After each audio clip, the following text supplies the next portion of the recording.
العزاز خوتي الجزائريين، كاتب الدولة لدى وزير الشؤون الخارجية المكلف بالجالية الوطنية بالخارج سفيان شايب قبل قليل متابعينا الكرام دار حوار تلفزيوني في التلفزيون الجزائري المدة تاعو 13 دقيقة.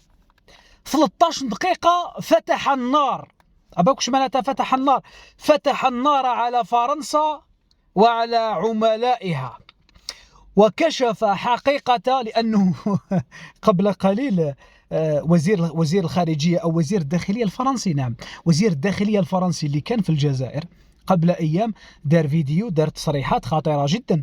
قال لكم الجزائر بقاو لها 4-5 سوايع لو كان ما تتراجعش على قرار طرد الدبلوماسيين تاعنا، قال لك راح نتخذوا معاها اجراءات صارمه جدا جدا جدا، وهذا امر خطير. على بالك مادام توصل يعني المرحله الى التهديد والوعيد من قبل فرنسا، فهذا امر خطير. متابعينا الكرام نشوفوا المكلف طبعا نعم كاتب الدولة لدى وزير الشؤون الخارجية المكلف بالجالية الوطنية بالخارج سفيان شايب باللغة الفرنسية يجلد فرنسا ووزير داخليتها ويفضح ويكشف نفاق فرنسا ويرد على التهديد تاع فرنسا تاع 4 سوايع، بقاو لكم 4 سوايع باش تنحوا علينا العقوبات ولا نعاقبكم. تبعوا الفيديو خوتنا، تبعوا. Merci, Monsieur le Secrétaire d'État. D'abord, la première question, pouvez nous rappeler d'avance dans quelles circonstances l'agent consulaire algérien avait été arrêté à Créteil par la police française. Donc, l'agent consulaire concerné a été arrêté dans des circonstances tout à fait inédites. Il a été arrêté le 8 avril en pleine voie publique, au milieu de tout le monde, et sans que les autorités françaises compétentes n'aient pris la peine de notifier officiellement par le canal diplomatique cette arrestation. Est-ce qu'on pourrait rappeler aussi que le ministère des Affaires étrangères avait parlé de véritables cavales judiciaires inadmissibles pour qualifier les mots tels qu'ils ont été tenus? Que faut-il comprendre derrière cette expression assez forte quand même, Monsieur le Secrétaire d'État? Commençons tout d'abord avec cette histoire d'arrestation qui, comme je l'ai dit, s'est faite sur la voie publique, donc en contravention des immunités et privilèges qui sont prévus par l'ensemble des textes et des conventions internationales et dont bénéficie l'agent consulaire concerné, mais aussi en faisant fi des usages et des pratiques qui doivent prévaloir entre États en la matière. Est venue ensuite la phase des auditions et à ce moment-là, il y a eu un argument tout à fait grotesque qui a été utilisé pour motiver cette arrestation, en l'occurrence le fait que cet agent consulaire son téléphone a été borné à côté de l'adresse du domicile d'un délinquant notoire dont on a utilisé cette affaire pour mettre dans la gêne les relations bilatérales qui se trouvaient dans une phase de réchauffement. Et l'ensemble de ces mesures qui ont été prises ont été décidé à l'instigation de services sous la tutelle du ministre de l'Intérieur français Bruno Retailleau, qui assume entièrement la responsabilité de cette nouvelle situation créée dans un contexte tout à fait particulier, car je peux rappeler qu'il y a eu l'entretien téléphonique entre les deux chefs d'État le 31 mars dernier. C'est un entretien téléphonique qui a permis d'acter cette volonté de renouer le dialogue entre les deux pays et de donner à la relation bilatérale une ambition tout à fait nouvelle qui englobe l'ensemble du spectre des questions de coopération d'intérêt commun. Nous nous sommes retrouvés dans une nouvelle dynamique et l'Algérie s'est pleinement engagée à travers l'invitation qui a été adressée par le ministre d'État, ministre des Affaires étrangères à son homologue français qui a effectué une visite en Algérie quelques jours après cet entretien téléphonique. Et si vous permettez, on peut revenir un peu sur cette arrestation ostentatoire qui n'obéit à aucune règle consulaire. Quelques questions peut-être. Que devient l'agent consulaire placé en détention provisoire? A-t-il accès à une défense équitable? L'Algérie avait demandé à ce que cet agent soit libéré car les arguments de son arrestation ne sont pas recevables. Qui plus est un agent donc, qui bénéficie, qui est justement en relation avec une protection consulaire. Est-ce qu'aujourd'hui l'Algérie continue à demander bien sûr sa libération immédiate et quels sont les outils qui sont utilisés pour sa libération? À chaque phase de cette affaire, nous avons bien évidemment affiché notre position, à commencer d'abord par cette arrestation, comme je l'ai dit, sur la voie publique au vu et au su de tout le monde. C'est un agent consulaire qui bénéficie des immunités et privilèges inhérents à son statut, dans la mesure où il est accrédité officiellement auprès de l'État français, et que cette arrestation est indigne et ne respecte aucunement ses conventions et ses immunités et ses privilèges. Nous avons également dénoncé de manière la plus vigoureuse qui soit l'argument qui a été invoqué lors de l'audition et qui a fondé la décision de sa mise en détention provisoire. Bien évidemment, dans le cadre des communiqués qui ont été publiés par le ministère des Affaires étrangères consécutivement au développement de cette affaire, nous avons très clairement indiqué notre ferme volonté de défendre cet agent consulaire et nous avons eu recours aux avocats conseils qui sont aussi bien au niveau de l'ambassade que du consulat concerné qui se trouve dans la région parisienne. Très bien. Monsieur le secrétaire d'État, il y a aussi une réaction algérienne par rapport à cette arrestation. L'Algérie avait d'abord convoqué l'ambassadeur de France à Alger et avait exprimé justement cette vive protestation après cette arrestation qui reste incompréhensible. Devant une inaction, si j'ose dire, il y a eu une deuxième réaction, c'est la demande de départ sous 48 heures de 12 agents français.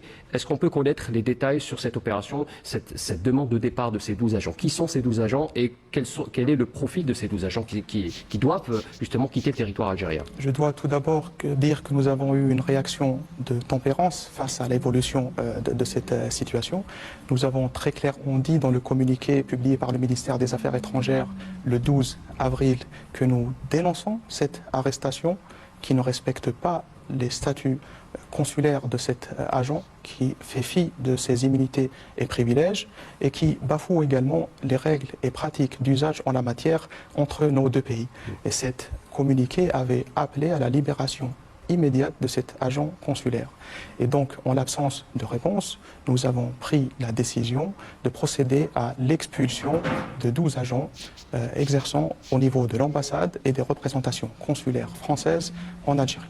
Cette mesure a été une mesure souveraine et proportionnée. Proportionnée dans la mesure où elle a ciblé uniquement les agents qui sont sous tutelle du ministère de l'Intérieur français, dans la mesure où cette nouvelle affaire est le fait de ces agissements et de ces manœuvres par touches successives visant à torpiller cette dynamique de réchauffement des relations bilatérales. Je tiens à cet égard à situer un petit peu le contexte de cette arrestation qui s'est déroulée le 8 de ce mois. Et donc, seulement 2 jours après la concrétisation de la visite en Algérie du ministre français des Affaires étrangères à l'invitation de son homologue algérien, c'était une visite qui visait à matérialiser l'engagement commun pris au niveau des chefs d'État et cette volonté commune de renouer les dialogues entre les deux pays. Donc 2 jours après, nous avons eu droit à cette affaire qui est en quelque sorte, et pour dire vrai, une affaire tout à fait fabriquée et réchauffée. L'argument utilisé concerne un délinquant notoire qui prétexte avoir été enlevé. Il aurait été victime d'un enlèvement et il accuse les services de sécurité algériens d'avoir commandité cet enlèvement, comme si nos services de sécurité n'avaient qu'à faire avec cette ville personne. Et donc, nous avons pris cette décision de cibler de manière proportionnée 12 agents relevant du ministère de l'Intérieur français qui exercent au niveau de l'ambassade et des consulats français en Algérie. Monsieur le secrétaire d'État, il est important de souligner que ces 12 agents français ne relèvent pas de l'appareil diplomatique de la partie française, mais ce sont réellement des 12 agents qui sont sous la tutelle du ministère de l'Intérieur, d'où ce ciblage particulier sur ces agents qui sont éparpillés, que ce soit sur le siège de l'ambassade de France en Algérie ou alors dans les consulats. C'est bien ça. Tout à fait, exactement. Alors, comme je l'ai dit, oui. Cette mesure répond à une série d'actions qui ont été initiées par le ministre de l'Intérieur français. Nous avons publié un communiqué pour dénoncer l'arrestation, appeler à la libération immédiate de l'agent consulaire et faute de réponse, nous avons pris cette décision proportionnée d'expulser des agents exerçant au niveau des ambassades et des consulats français en Algérie qui relèvent de la tutelle du ministre de l'Intérieur français. Monsieur le secrétaire d'État, il y a aussi ces observateurs qui parlent d'un sabotage interne, vous en parliez tout à l'heure, il y a cette volonté de la part du ministre de l'Intérieur de saboter ce dialogue qui se renoue entre Alger et Paris. Quel est le commentaire, quelle est la position algérienne par rapport à ces tentatives qui continuent à travers ce ministre de l'Intérieur et aussi certains cercles au niveau de la France, certains cercles de l'extrême droite qui pèsent de tout leur poids à travers certains médias aussi. Quelle est la position algérienne? Est-ce que nous restons dans une position sereine par rapport à ces provocations? Les réactions sont ciblées, bien sûr, par rapport à des actions qui sont menées contre l'Algérie? La réaction algérienne est une réaction proportionnelle et une réaction aussi qui est souveraine. Nous avons bien suivi les manœuvres qui ont été orchestrées par ce département ministériel et donc le fait d'utiliser l'ensemble des services de sécurité sous tutelle du ministère de l'Intérieur pour pouvoir en quelque sorte créer un incident qui vient torpiller cette dynamique ascendante et cette volonté actée par les deux chefs d'État de renouer le dialogue. Et donc, dans les différentes phases de cette affaire, nous avons fait le constat qu'il y a eu une implication visant à torpiller ce processus, aussi bien dans la phase de création, en quelque sorte, ou de réchauffement d'une affaire qui date de plus de 8 mois. Ensuite est venue l'arrestation ostentatoire, indigne et spectaculaire d'un agent consulaire qui, je le rappelle, bénéficie des immunités et privilèges et qui a été arrêté sur la voie publique. Ça a été suivi par un appel ferme de l'Algérie suite à la convocation de l'ambassadeur de France à Alger de pouvoir libérer immédiatement cet agent consulaire. Mais par la suite, nous avons assisté au prononcé de la détention et du placement en détention provisoire de cet agent consulaire sur des motifs totalement grotesques. Oui. Alors, monsieur le secrétaire d'État, juste pour terminer sur cet entretien, il y a beaucoup d'inquiétudes de la part de notre communauté installée, notamment en France, concernant cette escalade qui est orchestrée notamment par le ministre de l'Intérieur particulièrement et certains cercles. Aujourd'hui, l'Algérie est dans cette volonté de rassurer nos compatriotes qui sont en France. L'Algérie, à travers le président de la République, qui a rappelé à maintes reprises que l'Algérie n'abandonnera jamais sa communauté, n'abandonnera jamais aucun Algérien là où il se trouve. Un message aussi pour nos compatriotes qui sont installés notamment en France? Lorsqu'on parle de nos compatriotes en France, on parle d'une communauté qui représente à peu près 80% des Algériens immatriculés auprès de nos représentations consulaires à l'étranger. Et donc, cette situation, bien évidemment, a un impact sur notre communauté qui pourrait percevoir dans ce climat anxiogène beaucoup d'inquiétudes. Mais le président de la République, à chaque occasion, a adressé un message à la communauté de sollicitude et d'attention qu'il accorde. Et je pense que le fait de créer un poste de secrétaire d'État en charge de la communauté nationale à l'étranger concrétise cet attachement à notre communauté. Nous avons un réseau consulaire qui est très dense, un réseau consulaire en France qui essaie de maintenir et de tisser des liens avec la communauté nationale établie en France. Et d'ailleurs, le lien humain entre l'Algérie et la France est acté dans le communiqué qui a sanctionné l'entretien téléphonique entre les deux chefs d'État. Pour dire que ce sont des liens qui sont très forts et que ce sont des liens humains. Et cet aspect, le ministère des Affaires étrangères lui accorde toute son importance. Merci beaucoup, Monsieur Sofiane Chaïb, secrétaire d'État auprès du ministre des Affaires étrangères chargé de la communauté nationale étrangère. Merci d'avoir été avec nous en direct et d'avoir répondu avec ces mises au point particulièrement précises sur la situation actuelle entre Alger et Paris. Merci encore une fois. سمعتوا جيدا بو انا مانيش راه نعاود لك واش هضر طبعا ولا بالك نعاود لانه الكلام كان باللغه الفرنسيه. شايب واش قال الموظف القنصلي الجزائري تم توقيفه في الشارع في ظروف غير مسبوقه جامي صرات دون الاحتكام الى الطرق القانونيه المتعارف عليها من قبل السلطات الفرنسيه المختصه. شايب قال أن هذا الفعل يخالف كل الأعراف والمواثيق الدبلوماسية المتعارف عليها ويعتبر انتهاكا صارخا لاتفاقيات والمعاهدات بين البلدين. شايب قال أن توظيف القنصل الجزائري أو توقيف الموظف القنصلي الجزائري تم تحت ذريعة أن هاتفه المحمول مرتبط بعنوان إقامة يحاذي إقامة أحد الخارجين عن القانون والإرهابيين. وهذاك الشبرق هذاك القلايط هذاك المثقوب: هي حجة واهية لطعن العلاقات الجزائرية الفرنسية التي كانت قد بدأت تعود إلى طبيعتها. احنا ما راناش نبكيو على العلاقات الفرنسية، احنا الشعب الجزائري ما راناش نبكيو على العلاقات. الشعب الجزائري راه مع قطع العلاقات. شايب وزير الداخلية الفرنسي يتحمل المسؤولية الكاملة في هذا الوضع الجديد بين الجزائر وفرنسا. شايب قال أنه يأتي هذا الفعل المشين بعد دخول العلاقات الجزائرية الفرنسية مرحلة من التهدئة إثر الاتصال الهاتفي بين قائدين البلدين الذي عقبته زيارة وزير هذا اللي راهو يهدد فينا، هذا وزير الداخلية الفرنسي اللي راهو يهدد فينا اليوم دركا. شايب: الجزائر سجلت موقفها الواضح في جميع مراحل هذه القضية، مع العلم أن الموظف القنصلي الجزائري الموقوف جورا يحظى بحماية وحصانة وامتيازات مرتبطة بمهامه القنصلية. نعم، كما قلت متابعينا الكرام، قال لكم شايب: الجزائر تندد بشدة الذريعة المقدمة من طرف السلطات الفرنسية للوضع الموظف القنصلي الجزائري رهن الحبس المؤقت. لا بالكم ساعات نقول باللي حنا رانا ما فهمتش علاش، لماذا نندد يا اخي؟ صاي هددنا وطردنا القنصليين، ما نبقاوش ننددوا ولدي.